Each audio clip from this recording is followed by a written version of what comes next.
So talk to me about recording in the warehouse studio. You mentioned how it impacts the sound, and talk to me about the meaning of that studio for you guys as a group.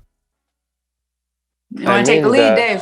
Well, I mean, there's this kind of like Vancouver Little Mountain connection where all of these like incredible rock records were made in these incredible spaces by incredible producers, and they're all tied into this like rock and roll sound, and kind of wanted to tap into not only the spaces but that feeling where it's like where the legends the legends to be kind of made their records. So that was part of the reason why we headed out west in the first place. But we in some ways we were also not really given a choice, because we were invited to make our next record with Bob Rock, and Bob Rock works at the warehouse in Vancouver. So that's where we went, and it's just one of the most incredible places to make a record in the world. From the space to just the environment and the feel and the equipment and the layout and the team.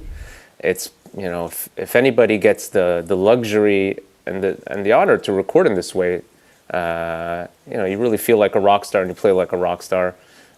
What comes out of the speakers is just next level. And it influenced really makes a the way difference. we kind of like rehearsed. It influenced the way we took our music into the studio, and it definitely influenced the way we played when we were there in the room. Absolutely.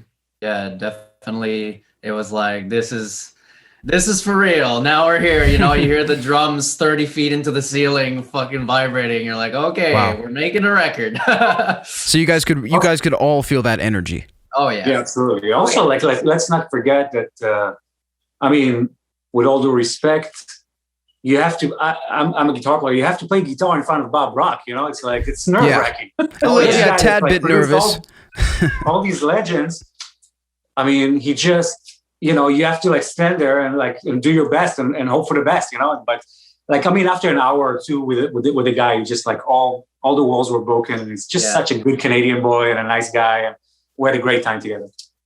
And something else about the room is, growing up on those records in particular, it kind of makes it like that sound you just chase your whole life, and you can never forget it, especially when you're young. You're like, why does my amp sound like shit? Why does my bass not sound like Free? Why? And then you get to the warehouse where all those sounds were created and born, and you're like, oh, this is you can capture that. This is how they got it. It only takes this room, this kit, all these mics, and it was interesting to see it done, for real, like Willy Wonka's factory, basically.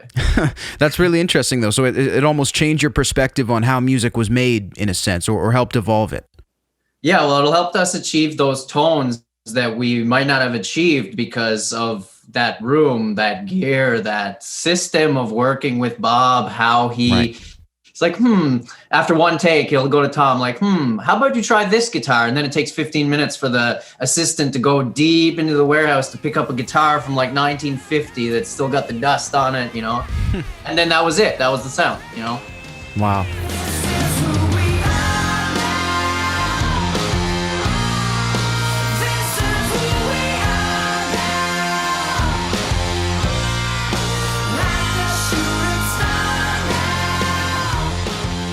For each of you individually, what do you think sets Bob Rock apart from other producers once you're in the studio with him?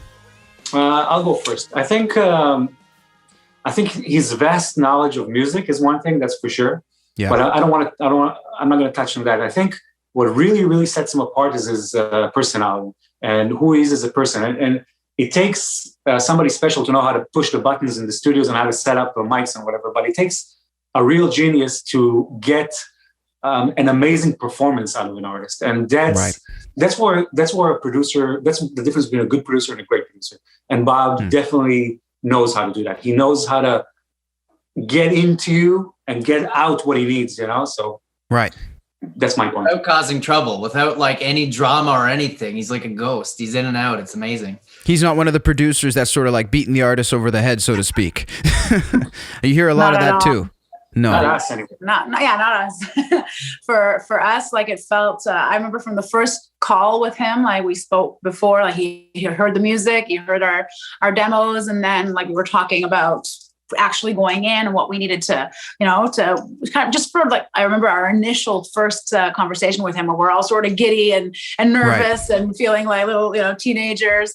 And then like within the first 2 minutes, like this cool, calm, collected vibe, this true Canadian boy, came out, and it was just, we were talking about Zeppelin 1 and Zeppelin 2, and he was talking about how, and I hear this sort of thing in this song, and I hear, a little Oasis inspiration in that. And it was just like, he just got it, he just got us so quickly. And it was like, there was no explanations needed. We didn't have to sit there and like give him, okay, well, we believe in this and we really want to sound like that. No, by hearing our music, he understood.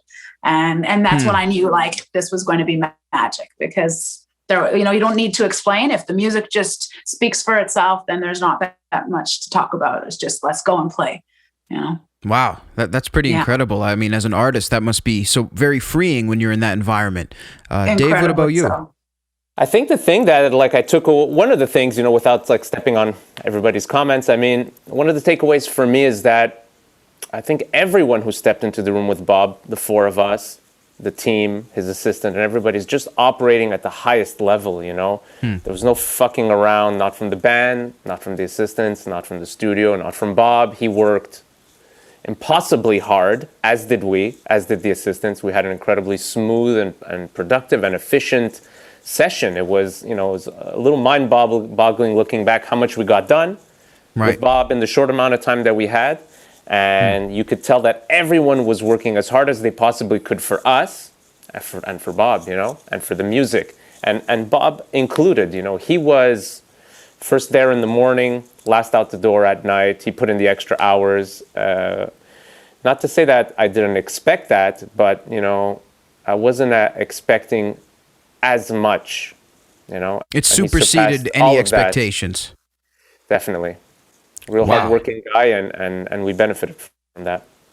He's definitely was like you described, very hardworking Canadian man. He would come in the morning, hang up his hat, work the whole day, put the hat back on, to the hotel, sleep, wake up at 5 a.m., check out all the tracks we did before the day started, and then get an idea of what's going to go on, get back to the studio, hat back on the hook, back to work, and no panic, we managed to get 6 songs in 4 days, which sounds like a panic weekend to me. Yeah, I mean, I'm having a panic attack just talking about it, but no, I mean that's really, it sounds effortless, and the process sounds effortless, and I'm sure that's going to be coming across in all of the music that's going to be coming out.